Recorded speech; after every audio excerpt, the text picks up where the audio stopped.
Hello दोस्तों, जय हिंद। हम आपको उपमा अलंकार, उत्प्रेक्षा अलंकार और रूपक अलंकार तीनों करा जाएगा। तो पहला क्या है उपमा अलंकार। तो पहला है आपको उपमा अलंकार। उपमा अलंकार क्या होता है, देखिए उपमा अलंकार मतलब जहां किसी एक वस्तु की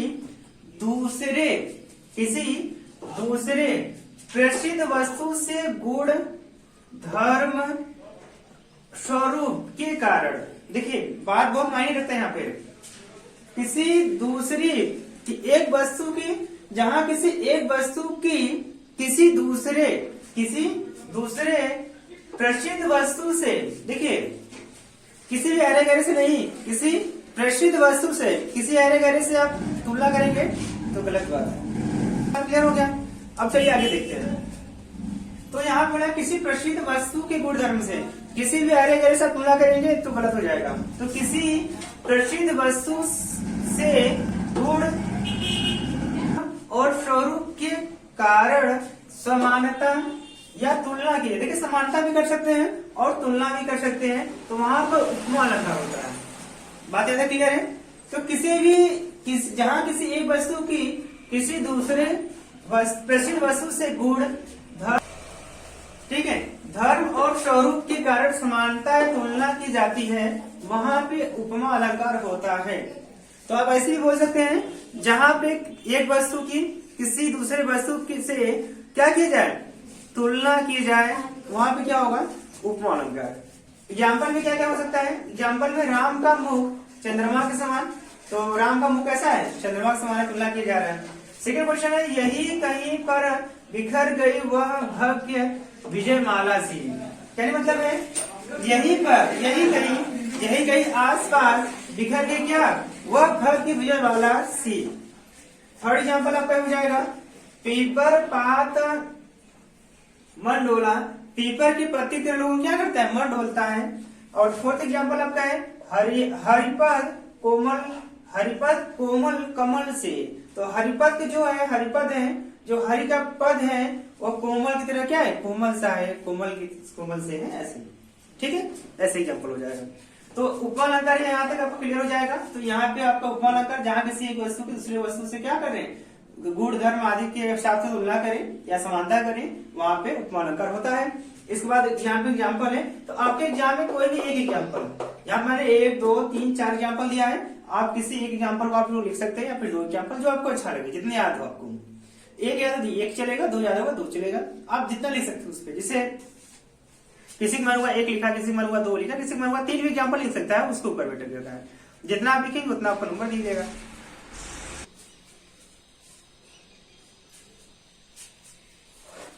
चलिए आगे देखते हैं हम लोग रूपक अलंकार।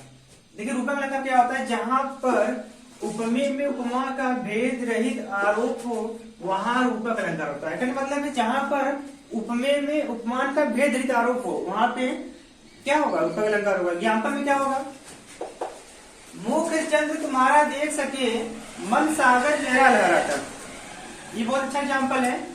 मुख चंद्र तुम्हारा देख सके मन सागर मेरा लहराता। इसमें क्या है, भेद रहित आरोप है, समान है। तुम्हारा देख सके मतलब कि जो तुम्हारा मुख है चंद्रमा का क्या है, देख सके, मन सागर मेरा लहराता। और जैसे सागर जैसे लहराता है सेम, वैसे मेरा क्या करता है, मन लहराता है। तो तुम्हारा मुख देखकर तुम्हारा मुख चंद्र तुम्हारा देख सके, तो तुम्हारा जो मुख है वो चंद्र क्या करे, देख सके।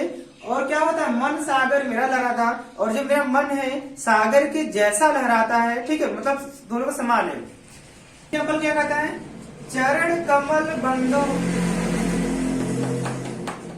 सेकेंड है, चरण कमल बंदो हरिराई। जो चरण है वही क्या है, कमल है। जो भगवान का जो चरण है वो क्या है, कमल के समान या कमल की तरह क्या है, कमल की तरह हमारा क्या है, चरण है, या चरण ही कमल है, कह सकते हैं कि चरण कमल बंदो हरिराई। तो भगवान जो चरण है वो कमल के तरह, कोमल या कमल के जैसा चरण उनका है, तो ऐसे कर सकते हैं। तो 2 एग्जाम्पल मैंने दिया हुआ यहाँ पे, मुख चंद्र तुम्हारा देख सके मन सागर मेरा लहराता। सेकंड एग्जाम्पल चरण कमल बंदो हरिराई। आपको जो अच्छा लगे, आपको जो पसंद हो, आप एग्जाम्पल लिख सकते हैं। ठीक है। तो रूपक अलंकार क्या होता है, रूपक अलंकार मतलब होता है जहाँ पे उपमेय में उपमा का क्या हो, भेद रहित आरोप हो, वहां पर रूपक अलंकार होगा। एग्जाम्पल में मुख चंद्र तुम्हारा देख सके मन सागर मेरा लहराता। ठीक है। सेकेंड एग्जाम्पल है चरण कमल बंदो हरिराई। आपको जो पसंद हो आप वहां से नोट कर सकते हैं, लिख सकते हैं। फिर हम लोग चलते हैं आगे नेक्स्ट में। ठीक है, थर्ड आप लोग देखिए।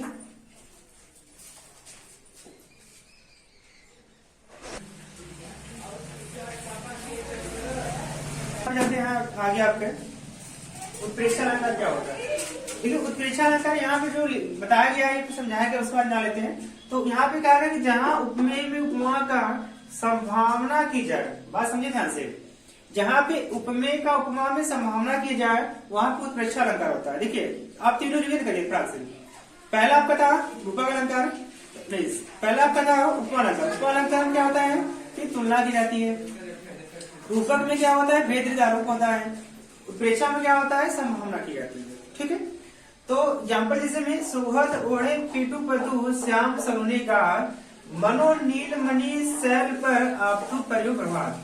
तो देखिए यहाँ पे जो श्री कृष्ण जी का वर्णन किया गया यहाँ से, यहाँ पे उनके पीले वस्त्रों का वर्णन किया गया। जैसे यहाँ पे सुहद ओढ़े पीतु पीट श्याम सलोनी गार, जैसे श्री कृष्ण अपने सावले चेहरे पे सावलेपन पे जो पीले वस्त्र धारण करते हैं वो कैसा लगता है, मानो नीलमणि शैल पर आपतु पर्यो प्रभात। जैसे मानो क्या है कि नीलमणि पर्वत पर क्या हो रहा है, सूर्य उदय हो रहा है। जैसे सूर्य उदय होता है तो पहले लाल कलर का देखने में लगता है ना, रेड कलर का दिखता है, उससे जैसा लगता है, तो जैसा उसका दृश्य देखने में लग रहा है वैसे यहाँ पे तुलना की जा रही है। मतलब यहाँ पे संभावना व्यक्त किया जा रहा है कि श्री कृष्ण जी का जो सांवलापन है और उनके ऊपर जो पीले वस्त्र उन्होंने धारण किया है जो, ठीक है, वो कैसा देखने में लग रहा है, जैसे मानो कि नीलमणि पर्वत पे क्या हो रहा है कि उगता हुआ सूर्य के समान लग रहा है। ये संभावना की जा रही है।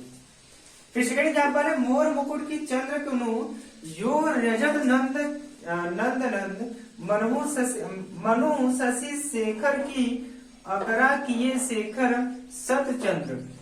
यहाँ पे क्या है कि जो चंद्र सत चंद्र का वंश का वर्णन किया जाता है। यहाँ बताया गया है कि मोर मुकुट की चंद्र कुनु यह रजत नंद नंद।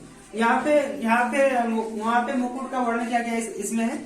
और यहाँ पे बात की गया है कि नंद चंद्र वंश की जो भी राम शासन उनकी यहाँ पे बात किया जा रहा है कि कैसा दिखने में लग रहा है।